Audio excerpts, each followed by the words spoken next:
د ریاضي زده کړې لپاره جمع لارښود. سلامونه ملګرو، په دې هیله چې روغ او جوړ به وئ. بیا ځلې زموږ یوټیوب چینل ته ښه راغلاست. ریاضي اکثره یو ستونزمن مضمون ګڼل کیږي، مګر د سم چلند سره هر څوک کولی شي په دې کې ماهر شي. که تاسو یو زده کوونکی یاست چې د الجبرا سره مبارزه کوئ، یا یو څوک د دوی کمیتي مهارتونو ته وده ورکولو په لټه کې یاست، د ریاضیاتو ماسټري کول ستاسو په لاسرسي کې دي. په دې لارښود کې موږ به اغیزمنې ستراتیژۍ او سرچینې وپلټلې تر څو تاسو سره د ریاضي په اغیزمنه توګه زده کړه کې مرسته وکړي.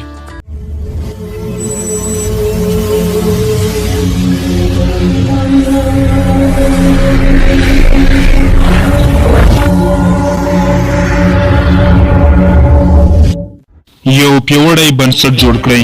مخکې له دې چې پیچلې ریاضیکي مفکورو ته لاړ شئ، دا اړینه ده چې د اساساتو بشپړه پوهه ولرئ. د بنسټیزو ریاضیاتو بیاکتنې سره پیل کړئ، په شمول د جمع، منفي، ضرب او ویش، په شمول د خپل محاسبې سرعت او دقت ته وده ورکولو لپاره ذهني ریاضي تمرینونه تمرین کړئ. یو ځل چې تاسو د دې اساساتو سره آرامي احساس کړئ، نورو پرمختللو موضوعاتو ته لاړ شئ. دوهمه شمره، په مفاهیمو پوه شئ، نه یوازې پروسیجرونه. ډېری زده کوونکي د اصلي مفکورو په رښتیا پوهېدو پرته د فورمولونو او الګوریتمونو په یادولو کې تېروتنه کوي. د روټ یادولو پر ځای په دې پوهېدلو تمرکز وکړئ چې ولې ځینې ریاضیاتي اصول کار کوي.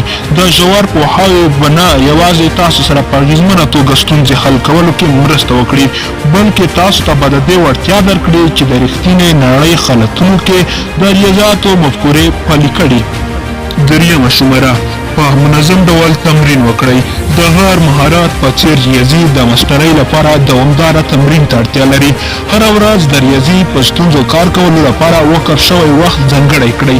د تمرینونو سره پیل کړئ چې ستاسو د پوهې اوسنۍ کچې سره سمون لري، او په تدریجي ډول د پرمختګ په وخت کې مشکل زیات کړئ. د غلطیو له امله مه مایوسه کیږئ، دا د زده کړې پروسې یوه اړینه برخه ده. دوی د فرصتونو په توګه وکاروئ تر څو د خپل پرمختګ لپاره ساحې وپېژنئ او خپل مهارتونه پاک کړئ. څلورمه شمره، کله چې اړتیا وي مرسته وغواړئ. که تاسو د ریاضۍ زده کړې پر مهال له ستونزو سره مخ شئ، د مرستې په لټه کې مه هېروئ. که دا ستاسو د ښوونکي څخه د وضاحت غوښتنه کوي، د مطالعې ډلې سره یو ځای کېږي، یا انلاین مرسته وغواړئ. ستاسو د زده کړې سفر ملاتړ لپاره ډېری سرچینې شتون لري.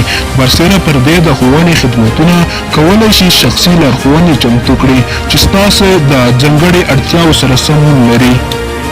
پنځمه شمره، د ټکنالوژۍ او سرچینو څخه کار واخلئ. د خپلې زده کړې تجربې د لوړولو لپاره د ټکنالوژۍ او سرچینو څخه ګټه واخلئ. تعلیمي ویبپاڼې، انلاین کورسونه او د موبایل اپلیکیشنونه متقابل درسونه، د تمرین ستونزې او لارښوونې ویډیوګانې وړاندې کوي چې د ریاضیاتي موضوعاتو پراخه لړۍ پوښي. بېلابېل سرچینې وپلټئ تر څو هغه ومومئ چې تاسو د زده کړې سټایل او غړتوبونو سره سم وي. شپږمه شمره، په ورځني ژوند کې ریاضي پلي کړئ. ریاضي زموږ په شاوخوا کې ده، نو د فرصتونو په لټه کې شئ چې هغه څه پلي کړئ چې تاسو یې په خپل ورځني ژوند کې زده کړل. که دا لګښتونو محاسبه وي، د ترکیب لپاره اجزاو اندازه کول، یا د معلوماتو تحلیل کول، د رښتینې نړۍ شرایطو کې د ریاضي تمرین کول ستاسو پوهه پیاوړې کوي او زده کړه ډېرې معنا لري. اوومه شمره، هڅونکي او دوامدار اوسئ. د ریاضۍ زده کول ځینې وختونه ننګونې کیدای شي، مګر استقامت د بریالیتوب ټکی ده. د ځان لپاره د لاسته راوړلو اهداف وټاکئ او د لارې په اوږدو کې خپل پرمختګ ولمنځئ. خپل ځان ته د هغه دلایلو په یادولو سره هڅونه وکړئ چې ولې تاسو ریاضي زده کول غواړئ، او هغه ګټئ چې دا به ستاسو ژوند او راتلونکی هڅه راوړي.